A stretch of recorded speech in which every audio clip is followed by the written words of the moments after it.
Good afternoon. I hope everyone is not sleepy. So, as Ashish said, we performed an ankle replacement case surgery yesterday. But I thought I will just show some slides where my question is: is total ankle replacement? Oh, sorry.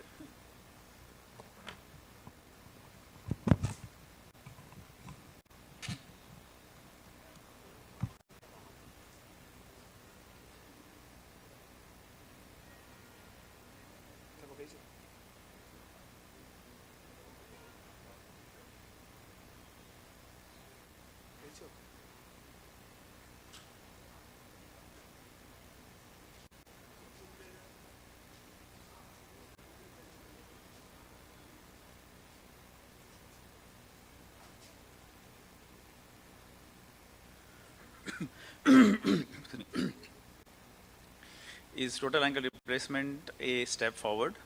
I think we should look at a brief history on the evolution of a total ankle replacement, look at published results, clinical results, my own personal experience, if I could share, my own view, if I could share. Evolution-wise, we know hip and a knee replacement has been around for over 100 years. The first ankle replacement was performed sometime around in the early 70s, and it was done using a hip replacement implant, which didn't work. And then there was another implant which came into the market. That didn't work. So people came to the conclusion that it's not going to work in the ankle. So early failures, technical complexity, it took time to evolve. So we can say that ankle replacement surgery as a procedure is behind some 60 to 70 years if you compare to a hip or a knee replacement. And during this time, as it was evolving, the gold standard remained a ankle fusion. So if you have somebody with a bad ankle arthritis, then you fuse the ankle, and it started being called the gold standard. But it was not ideal, because if you look at these red lines here, they are showing you the mechanical axis of the leg after an ankle fusion, particularly on the sagittal plane, which we don't focus on. It is far too forwards, too anterior. So what then happens is then the arthritis progresses to other joints, midfoot, tarsometatarsal, metatarsophalangeal. So it didn't work. It was okay, but it not great. And at the same time, the success of hip and knee replacement went up. So that meant that the interest in a total ankle replacement continued. And it evolved into a third generation. So we now have these mobile bearing, fixed bearing, constrained, semi-constrained, and also increasing awareness among surgeons and patients that it started becoming more and more popular and more refined. And to the point that it now gives very good results at 9 years. There are about 20 different ankle replacement procedures in the market as of now. So you can imagine how it is becoming more popular. If you look at clinical results, then average survival rate is 80% from different meta-analysis. At the same time, there is ongoing issues with gait alteration and adjacent joint arthritis with an ankle arthrodesis. So there is more and more focus on an ankle replacement as an option, and constant refinement with the National Joint Registry in the United Kingdom. This is slightly old data, 2019, but there were almost 1,000 ankle replacements performed, compared to half of that number 9 years ago. So growing very fast. And similar trends across other countries like New Zealand and Australia. My own personal experience at my institute, the Golden Jubilee National Hospital, I have been performing ankle replacement since 2015. My hospital is a tertiary referral center. I do about 16 to 18 ankle replacements per year. So far I have done over 100. This is what it looks like. I've had one infection, one aseptic loosening that I had to revise, one of poly exchange, few medial malleolar fractures, which are very common in this procedure. But overall, good outcomes, and personally, I see very happy patients. The patient selection, patient education, pre-op planning, surgical approach, rehab, follow-up, all this is very important, just like you would do a knee or a hip. In terms of the patient selection, I would say the most important thing would be to choose somebody who has a low demand ankle. Low demand is not the same as a young age patient. My youngest patient is a 24-year-old patient who has some syndrome in both ankles, and is an accountant by profession, so all he wants to do is play golf. So to me, he was a candidate for an ankle replacement. So these are some of the examples.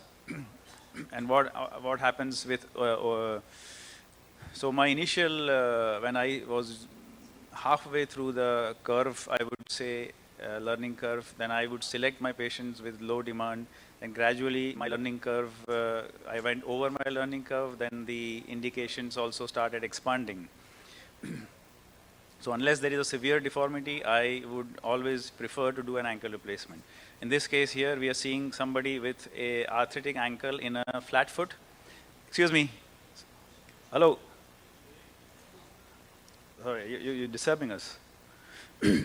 Somebody with a flat foot, and the aim is to restore the alignment of the flat foot after an ankle replacement.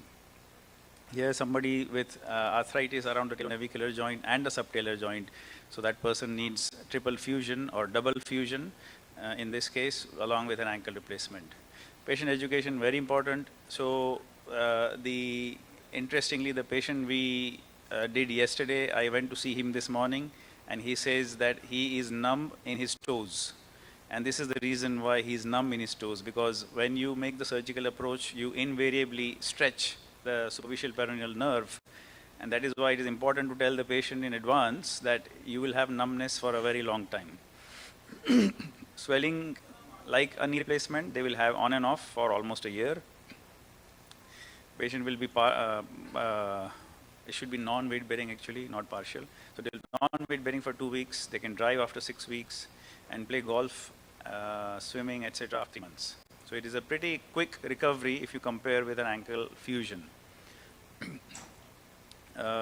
Pre-op planning, if there is a severe deformity, you may need a CT scan, otherwise just X-rays. Make sure you have make sure the implants are there. There is a rep to cover the case, because quite often, at least in the United Kingdom, you have a scrub nurse, not of your choice.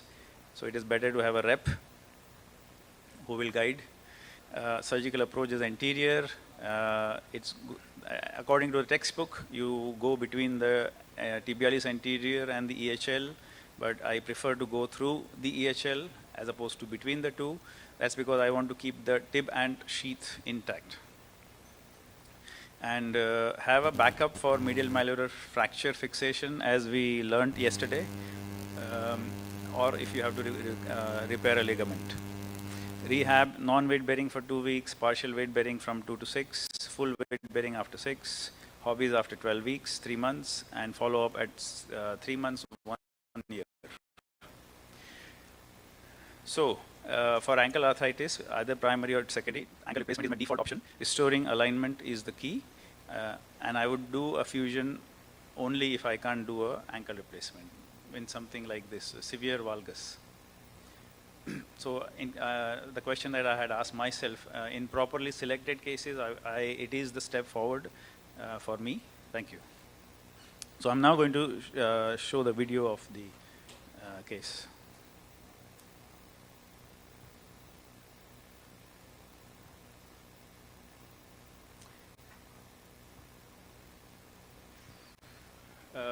Which folder is that?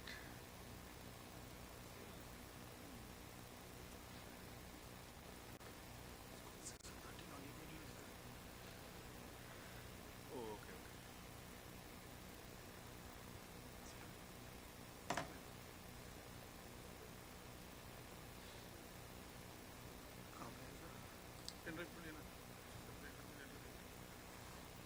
okay. Has anyone in the room seen an ankle replacement X-ray and seen a surgery?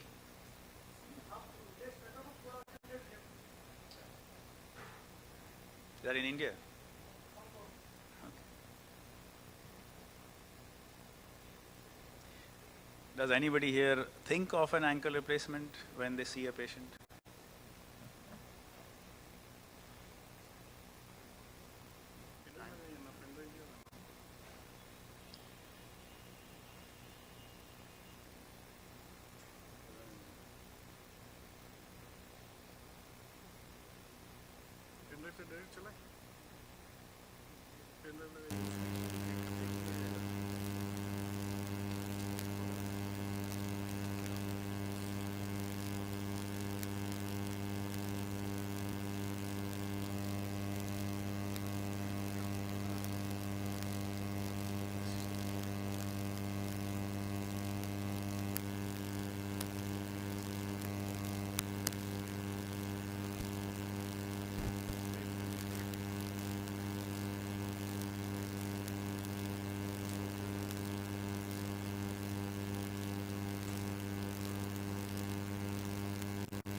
Yeah. No, go ahead, Shantanu.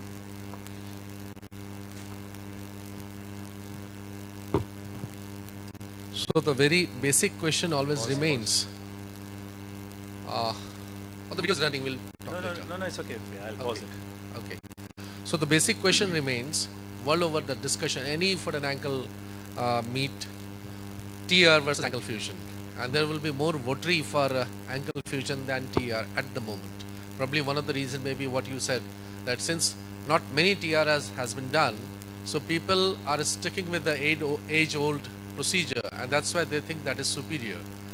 So your take would still be that if done properly, with the proper patient selection, it is still a better thing than fusion as far as longevity is concerned.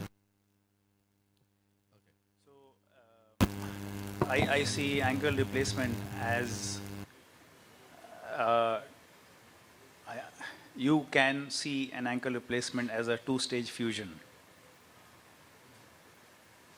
Then you'll be more comfortable. But it's an evolution. So 2010, in the British Foot and Ankle Society annual meeting, the president asked on the podium, and there's a room full of about 250 people, foot and ankle, a lot of them foot and ankle surgeons. What would be your procedure of choice for ankle arthritis in yourself? And almost the whole room, and he gave options: ankle, open ankle fusion, arthroscopic ankle fusion, and ankle replacement. And almost the whole room voted in favor of arthroscopic ankle fusion. 2010. And last year, the same vote was given out, and there was only few hands raised for arthroscopic ankle fusion or an open ankle. Majority were in favor of a replacement. So that in like 10, 14 years time, the whole trend has changed. From my own experience is very positive. So I'm very pro replacement. And the longevity, so published literature is giving 10 years.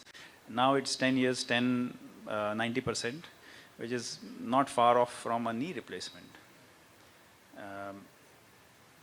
which is pretty good, I would say. And the rehab is much quicker. So this is the video. So feel free to stop me during the video, because I don't want to just keep talking and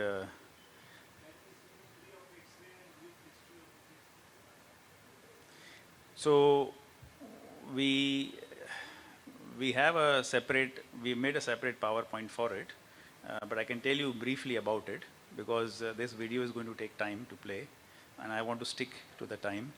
So we have a patient who has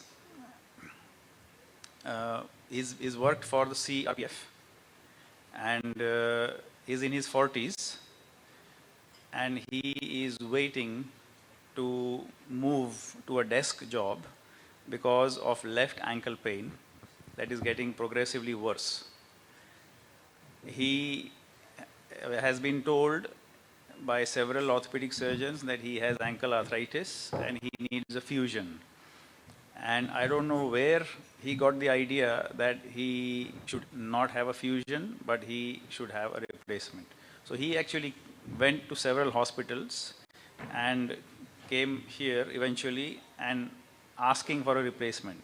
And when I spoke with him, because he was youngish, who is in the CRPF, so technically speaking, he is,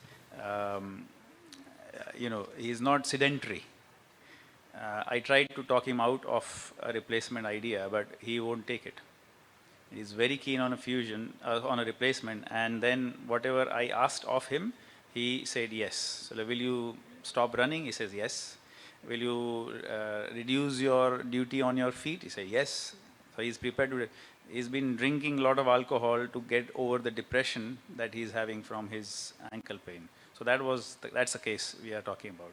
So and sorry, I forgot to mention, he also has a history of a foot drop from a glass injury in his popliteal fossa, and which was rectified after a tibialis posterior tendon transfer. But he still has weakness of his EHL and numbness in the forefoot. But he has good ankle dorsiflexion.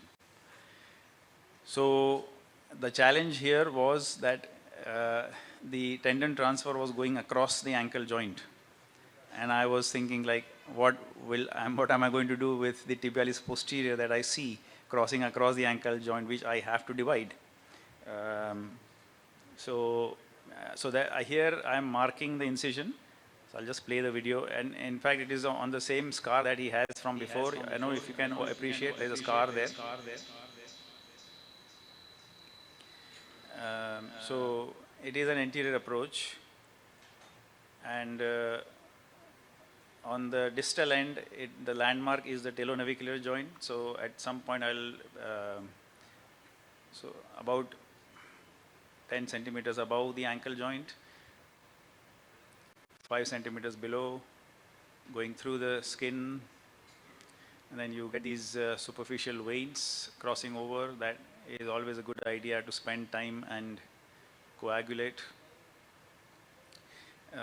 before you get to the neurovascular bundle. So after the initial layer, which is this one, and I forgot to mention about the setup here. So I'm just going to pause the video. So the setup here is that I am standing on the foot end of the patient. My assistant is on my left side, and the scrub nurse is on my right side. I also have an X-ray machine coming from my left side. So we'll see that gradually. So I've gone through the initial layer,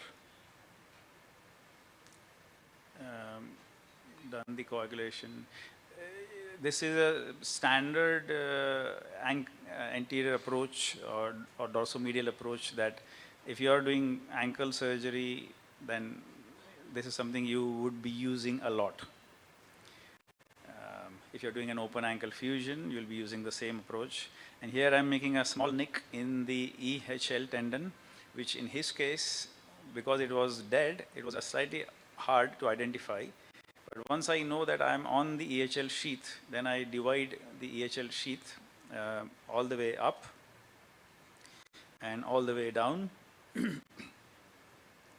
because I don't want to open the tibialis anterior tendon sheath, it being a much, much stronger tendon, and if you are to open the tib ant sheath, you will end up having wound problems, particularly dehiscence, because that is the that tendon. If once you open the sheath, you cannot close it as well, and then it causes bowstringing, and you have wound complications. Once you are through that layer, then you identify the neurovascular bundle, which is your deep peroneal artery, deep peroneal nerve, and dorsalis pedis, which is lying under the EHL. So the idea is to retract the neurovascular bundle laterally along with the EHL. So on the top end of the image is our lateral side. And as we identify the neurovascular bundle, there will be transverse communicating veins, which we should make sure carefully identify, isolate, and coagulate, so that when we retract the bundle, we are blood free. So here I am now retracting the bundle, then I put a self retainer inside, and then gradually go on to the periosteum, and making sure there is no communicating veins that are left out. Once I'm on to the periosteum, then I go straight onto the bone. Then I'm releasing on the medial side, excising some capsule, and often you get this fluid from synovitis, so you need to have suction available. So some synovectomy, then excuse me, release is performed on the lateral side, so that I'm still on the medial side here. Then I've released on the lateral side, then I put a self retainer. You can see the ankle joint there, and now I'm positioning the jig. So the jig is a external alignment jig, which is taking reference from the proximal tibia. We can't see the whole jig here, but it is very similar to doing a manual knee. So if you're doing a manual knee, you have your arm around the proximal tibia and the medial malleolus. Here it is the same. And then you position the jig in the desired position, and this is preliminary. So again, I'm trying to make sure that I am a certain millimeters away from the joint. Sorry, the video is upside down. And once I get the guide in the desired position, then my aim is to fix it provisionally, keeping the AP and the lateral in mind. And oops, sorry. So here I'm fixing it provisionally with some pins, and then I am checking with C-arm. So at this point, I have applied the jig in the distal tibia, which is just there. And these are the two provisional fixation pins. I used to use lots of pins before, but I get away with just a couple now, because it gives you bad looking x-rays with a lot of holes in your tibia. So this is the aim is to excise 5 millimeters from the peak of the tibial plafond. And with this position, I'm happy that I'm removing enough bone. In general, if it's a man, you want to remove at least 5, perhaps more. So on the X-ray, I have applied the jig, and then there is a saw that goes through the jig, and we can just about see the tip of the saw here, and that is telling me how much bone I am removing. So there is one, but not in the kit that I had yesterday.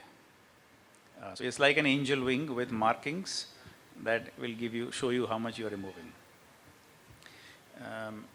And then once you are happy that you are perpendicular to the shaft of the tibia and you are taking adequate bone, then you would run your saw through the cutting block, so which is so this bit here is, that's the cutting block, and the blade goes through the space here.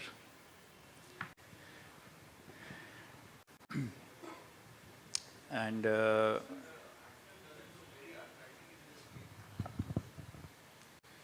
so the what you would find is that if you take a non-weight bearing X-ray, you would not see the arthritis. So for you to see the arthritis, you have to take a weight bearing X-ray. And the same happened with this guy. You take an X-ray and like there is some arthritis, but when you take a full weight bearing X-ray, then you see that it is bone on bone. His arthritis was more on the lateral side.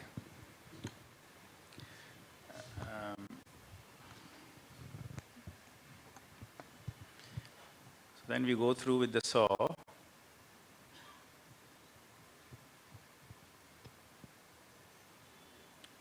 And yeah, that is the saw that is used to guide you how much bone you are removing.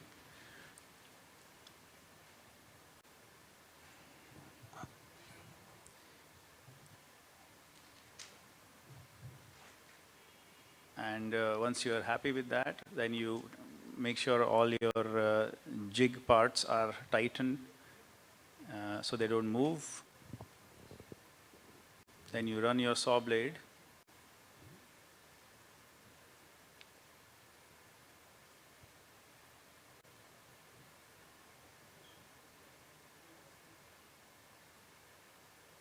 So I've just forwarded it slightly. So I've done my cut here because I've removed the cutting block. And then the next step is to remove all the bone. So what happens is that it's easier to remove bone from the front of the tibia, distal tibia, but not so easy from the back of the distal tibia. So then you sometimes have to release your guide and make sure that you remove all the bone. And that takes an average 10 to 15 minutes to make sure all the bone is away. And then you want to check with AP and lateral. So there's the jig that we can see on the video. And X-ray machine is coming from the left. And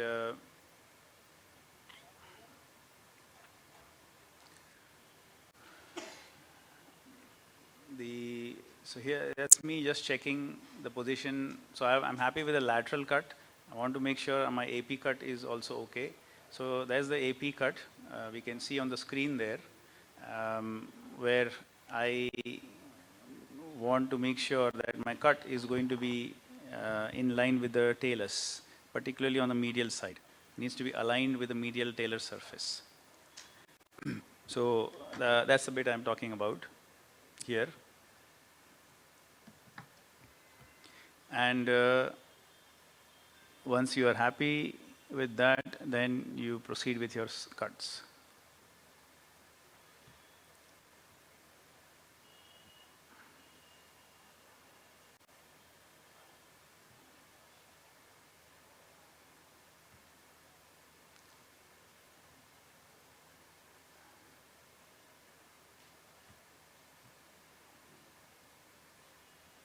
Okay.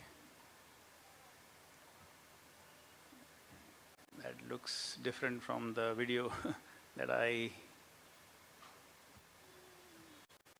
saw earlier. So I'm just skipping it, sorry.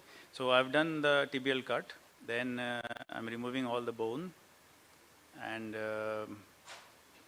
my next step will be the talar cut, which will be parallel to the tibial cut. As I said, taking that all the bone from the back is time consuming. Add 10 to 15 minutes for it. And then always check with an instrument like a McDonald's, to make sure that all the bone is away. And then if there is enough bone away, then you proceed to the talar cut. Sometimes you can't take all the bone away, then you have to come back to it after your talar cut, because it makes it easier once you have more space. So that's me putting a lamina spreader and trying to remove more bone from the back using an osteotome. Now at this point, I've done my tibial cut and I'm putting my tailor cutting guide, and I want the tailor cutting guide to be in the center of the talus and center of the tibia, which is just under the tibia. Once I'm happy with that, I fix it with pins. So there's a pins in the talus there, and then I make my tailor cuts. So this is going to give me a flat talus, which is parallel to the flat tibial cut that I have made. And once I have done that, so for when you are preparing the talus, you need some equinus to bring the talus forwards. So at this point, I've made my flat cut in the talus. The next is my chamfer cut, which is the posterior chamfer, a bit like the femur. So there is the guide which hooks onto the back of the talus, as we can see here. For you to do that, you would need to plantarflex the foot. And once you're happy with it, then you can dorsiflex. So here is me checking the posterior cut and checking with an X-ray, then going through with a saw.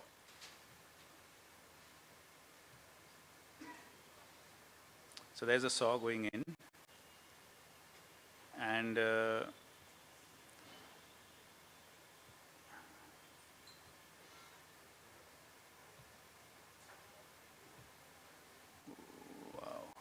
this is different from the, it looks different from the video I saw earlier. Right, okay. So after that, once I've made my tailor cuts, then I am finishing the anterior chamfer of the talus, and that's me done. And then my next step will be to clear all the bone and check the space with a spacer guide. The spacer is 12 millimeters, so if the spacer takes at least 12 millimeters, then I have enough space. And there are side cuts that need to be made on the talus. That in this jig, in this kit that I had, it was meant to be done freehand with a reciprocating saw.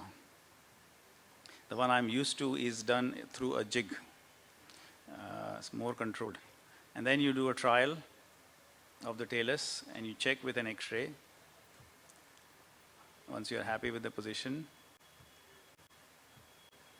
and you do a trial tibia, and at this point it is important that we dorsiflex the foot to 90 degrees and make sure the center of the talus, center of the tibia is in line, is under each other. So at this point I'm happy with the position of the trial, and this allows me to choose my final implants. And once I'm happy with my trial, then I have a spacer to decide what size poly I'm going to use. And that's the green device that we see on the screen there. You can have a 5 millimeter, 6 millimeter, 7 millimeter, 9 millimeter. And once you put your trials and the trial poly, then you want to check your range of motion, check the ankle stability. And it is your chance to do more additional releases or additional procedures at this stage if required. So if there is any residual deformity, say varus, valgus, or your talus is sitting too far anterior, then at this point you can change it. So once you are happy with that, then you would proceed to do a thorough washout, pulse lavage, get rid of extra bone.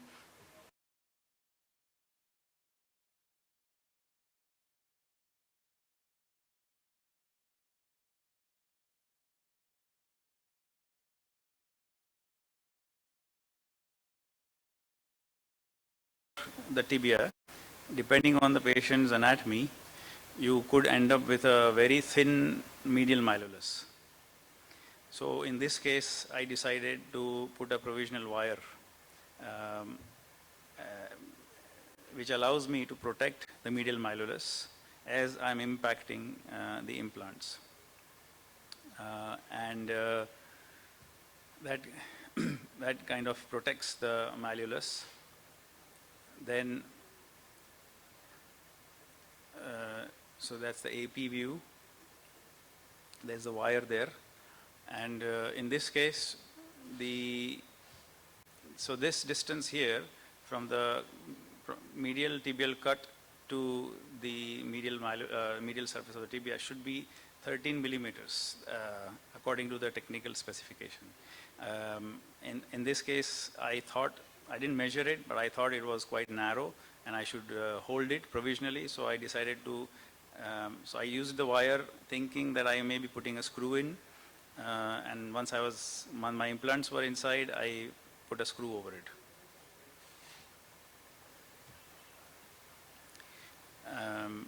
And then we had a good range of motion on table. The ankle is stable. There's no laxity.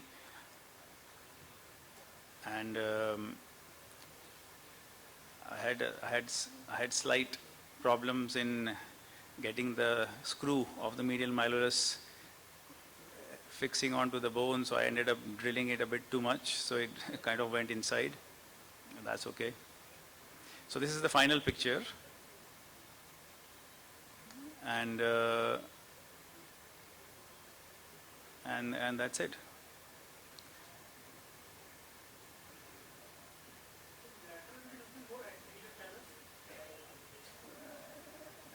So we'll see the lateral view now.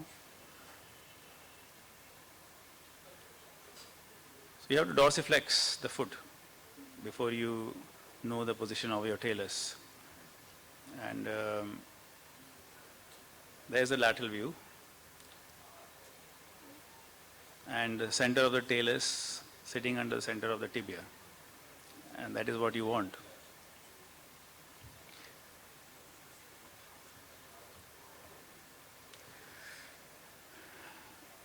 Okay.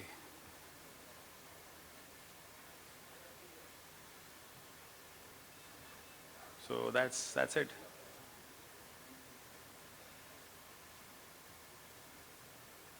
Thank you.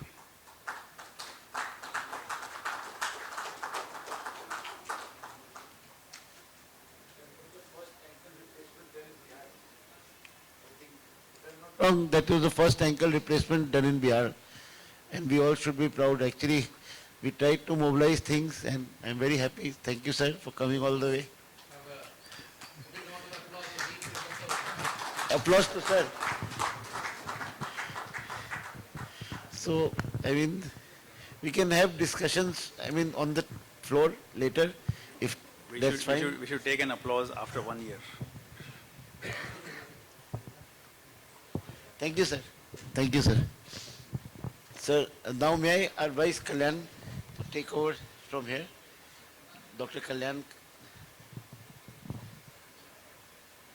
Thank you, sir. So we start upon session 14, that is on